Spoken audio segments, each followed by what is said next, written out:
Hola, muy buenos días, buenas tardes o buenas noches.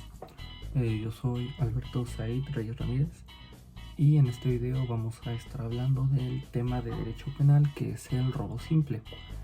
En este tema vamos a ver puntos como los antecedentes históricos del robo simple, su concepto legal, los elementos, las teorías que hay sobre el apoderamiento, las sanciones que se imponen dependiendo de la cuantía y del objeto que se roba, lo que es consumación y tentativa y la diferencia que existe entre robo, atraco y asalto.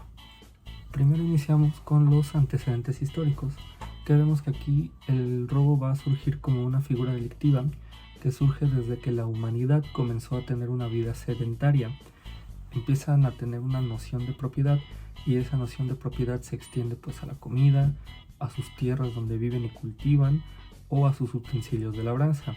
Como consecuencia de esta noción que existe de propiedad, empiezan a defender también lo que es la propiedad, y aquí empieza a hacer la distinción entre robo, fraude y abuso de confianza.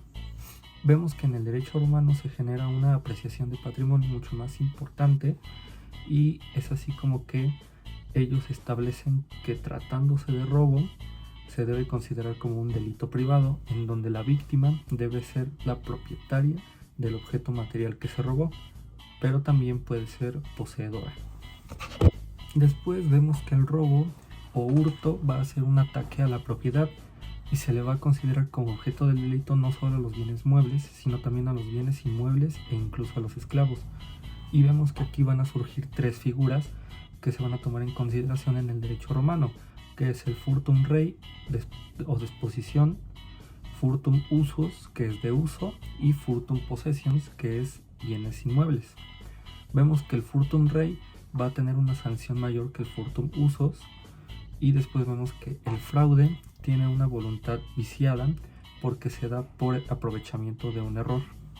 Después vemos que dentro de las 12 tablas van a surgir la distinción entre la forma en cómo se encuentra o cómo se captura a la persona que está robando. Y surgen dos figuras, que es el furtum manifestum, que es en flagrancia, y el furtum nec, que va a ser en no flagrancia. De igual forma vemos después que los romanos van distinguiendo entre lo que es robo con violencia o robo sin violencia. Y aquí es importante decir que se tenía que hacer énfasis en que cómo se distinguía el robo, porque dependiendo de esto iba a ser la sanción que se le iba a aplicar a la persona. Después de los romanos vamos a ver a los aztecas, que vemos que ellos no tenían un concepto de cárcel como se conoce actualmente, sino que ellos tenían jaulas y encerraban ahí a los ladrones que capturaban hasta que se hiciera su juicio. Y vemos que ellos distinguen entre tres tipos de robos, que es el robo de guerra, robo de mercado y robos leves. El robo de guerra hace referencia a los objetos de defensa o esclavos, y estos llegaban hasta la pena de muerte. Robos de mercado se refiere a que tenían una relación con objetos de supervivencia de las personas y se castigaba con la lapidación.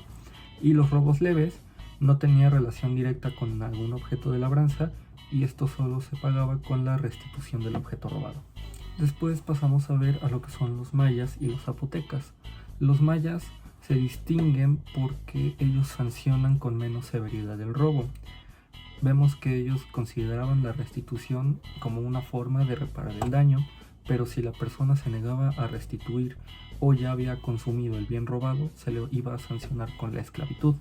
En cambio, los zapotecas también hacían la distinción entre el robo leve y el robo grave, y el robo leve solo se sancionaba con flagelaciones, mientras que el robo grave se iba a sancionar con la pena de muerte. Después de esto vamos a pasar a la época colonial, que aquí vemos que pues comienza a imperar lo que es la ley española, y durante toda la colonia las disposiciones legales eran pues las disposiciones españolas. Ejemplos de estos eran las leyes de Castilla, las ordenanzas de gremios de la Nueva España, entre otras. Vemos que las leyes de Castilla, el robo grave o asalto con violencia se iba a sancionar con pena de muerte, como ya lo habíamos visto, y los robos menores solo se iban a sancionar con la esclavitud. También estas leyes hacen ya una distinción en lo que consideran una nueva figura, que es el cómplice, que es aquel persona que ayuda a cometer el delito de robo, y al cómplice se le iba a castigar con azotes. Luego pasamos a la época de la independencia y vemos que con el Código Penal de 1871 ya se establece la sanción en razón al valor del objeto robado. Y por último, en el Código Penal de 1929 el robo tiene una gran evolución, porque se hace ya una distinción entre el robo simple, robo agravado, robo equiparado, y hace distinción también entre lo que es el fraude y el abuso de confianza, así como también una distinción de lo que es el despojo.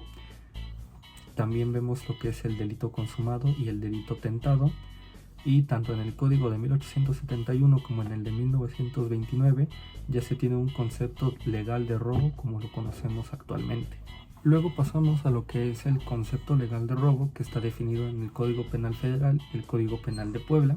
En el Código Penal Federal se va a definir en el artículo 367 y en el Código Penal de Puebla se va a definir en el artículo 373. Y este mismo artículo va a definir el delito de robo como que se comete el delito de robo al que se apodera de un bien ajeno mueble sin derecho y sin consentimiento de la persona que pueda disponer de él conforme a la ley. En base a esta definición vemos ciertos conceptos que tenemos que empezar a comprender para poder comprender lo que es el delito de robo. Vemos conceptos como apoderamiento, bien u objeto, ajeno y mueble. Apoderamiento significa tomar algo con la intención de incluirlo dentro de tu patrimonio. Bien u objeto pues es todo aquello que ocupa un lugar en el espacio. Ajeno es que no pertenece a la persona que lo está tomando, que no está dentro de su patrimonio. Y mueble son aquellos objetos que se pueden trasladar de un lugar a otro. Después de esto podemos pasar a ver lo que son los elementos del robo, que vemos aquí que el primer elemento va a ser conducta típica orientada al apoderamiento, o sea, incluirlo dentro de tu patrimonio. El segundo elemento es el objeto material, que va a ser la cosa ajena y mueble. Ya vimos que mueble es que se pueda mover de un lugar a otro. Después, como tercer elemento, vamos a ver al elemento normativo. Esto quiere decir que tiene que ser sin consentimiento y sin derecho de la persona que puede disponer de la cosa. Como cuarto elemento vemos el elemento subjetivo, que esto es con ánimo de dominio. Esto tiene una relación directa con el apoderamiento y es querer y tener la intención de incluir lo que te estás robando dentro de tu patrimonio. Como quinto elemento tenemos el bien jurídico tutelado, que es el patrimonio, y vemos que dependiendo del valor o del monto de lo robado se va a establecer la sanción. Como sexto elemento vemos que es la forma de realización, que esta va a ser dolosa. Obviamente por ser robo no acepta la otra forma, que es culposa. No existe el robo culposo, solo existe el robo doloso. Y como último elemento tenemos la forma de consumación, que esta puede ser instantánea o continuada. Después de esto podemos pasar a hablar de las teorías del apoderamiento, y vemos que van a surgir 5 teorías del apoderamiento, que va a ser la apprehensio rei, la amotio, la ablatio rei, la locupetatio y la ilitatio rei. La primera de ellas, que es la apprehensio rei, nos dice que se tiene perfeccionado el delito de robo cuando la persona toca el objeto. Con el simple hecho de poner la mano sobre un objeto que no le pertenece, ya se considera robo y se considera que está perfeccionado el delito de robo. La segunda teoría, que es la amotio, dice que el delito de robo va a estar completado o está perfeccionado cuando el objeto se mueve de lugar a lugar, cuando lo va trasladando de un lugar a otro lugar, y así se va perfeccionando en esta teoría el delito de robo, y esta es la teoría que el derecho mexicano contempla. La siguiente teoría es la ablatio rei, que esta nos dice que el delito de robo consta de poner fuera de la esfera patrimonial de la otra persona el objeto robado. La siguiente teoría es la locupetatio, que esta nos dice que esta teoría nos dice que el delito de robo se puede tener perfeccionado cuando la persona saque un provecho del bien robado. Y la última teoría, que es la ilitatio rei, dice que el delito alcanza su perfección cuando el ladrón lleva la cosa robada a un lugar que él considera seguro. Después de esto pasamos a ver lo que son las sanciones y forma de establecer la cuantía del objeto robado. Para esto vamos a analizar el artículo 374 del Código Penal del Estado de Puebla. Y vemos que este artículo nos dice que el robo se va a sancionar en los siguientes términos. Como primer término, establece que cuando el valor de lo robado no exceda de 30 veces el valor de la unidad de medida y actualización, se le van a imponer de 6 meses a 2 años de prisión y de 100 a 200 unidades de medida de actualización. Como segundo término, vemos que cuando el valor de lo robado exceda de 30, pero no de 100 veces el valor de la unidad de medida y actualización, se impondrán de 6 meses, se impondrán de 1 a 3 años de prisión y 150 a 300 UMAS o unidades de medidas de actualización.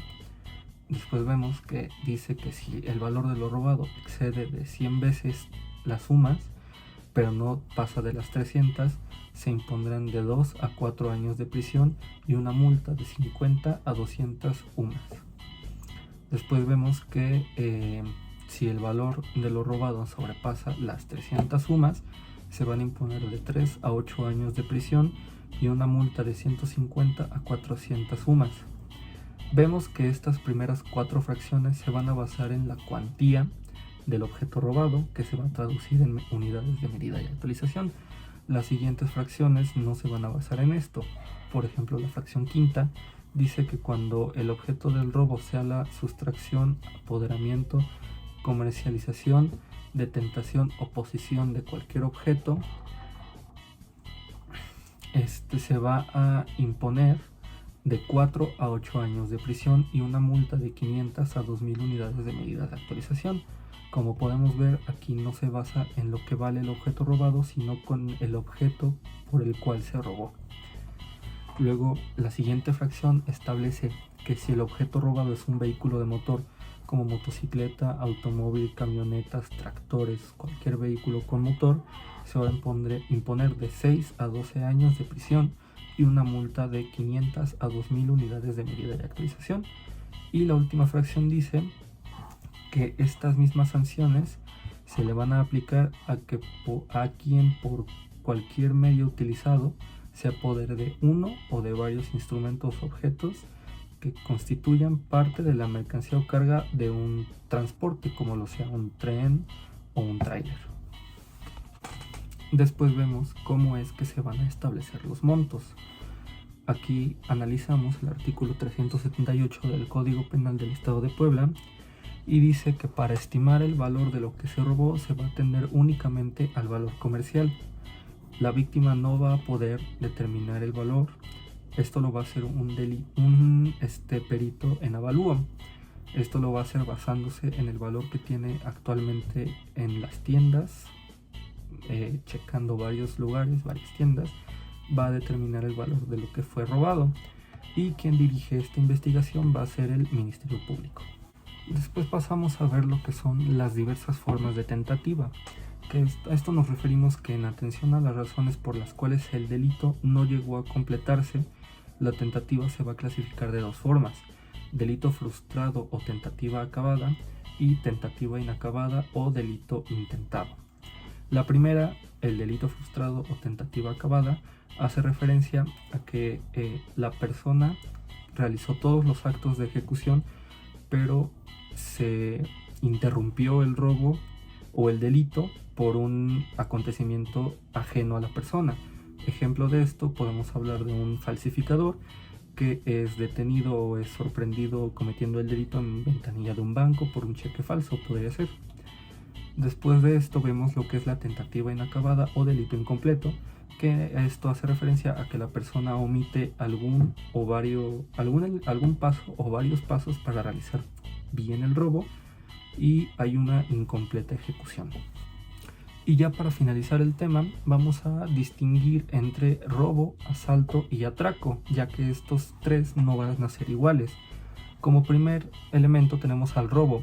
El artículo 373 del Código Penal de Puebla lo va a definir como robo, que va a ser un delito del cual una persona se va a apoderar de un bien ajeno, mueble y sin derecho y sin consentimiento. el elemento que destaca para que sea robo es que tiene que ser un bien ajeno a la persona. Después pasamos a ver el asalto, que aquí vemos el artículo 294, que nos dice que se comete el delito de asalto en el que estando en un lugar despoblado o en un paraje solitario se hace uso de violencia contra una persona a propósito de causarle algún mal.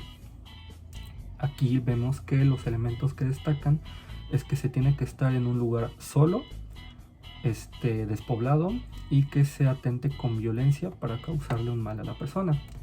Y por último el atraco, vemos que dice el artículo 295 que se comete delito de atraco cuando los mismos hechos del artículo 294, o sea del asalto, se realizan pero en una calle o en un suburbio de una ciudad, de un pueblo o de alguna ranchería.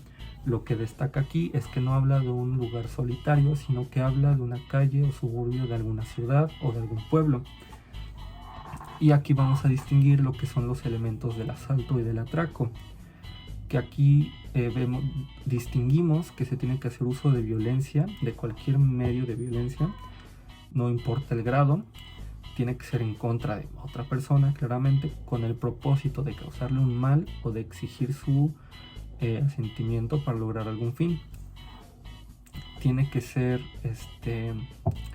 el asalto tiene que ser en un lugar despoblado o solitario, y el atraco puede ser en la calle o suburbio de alguna ciudad o de algún pueblo.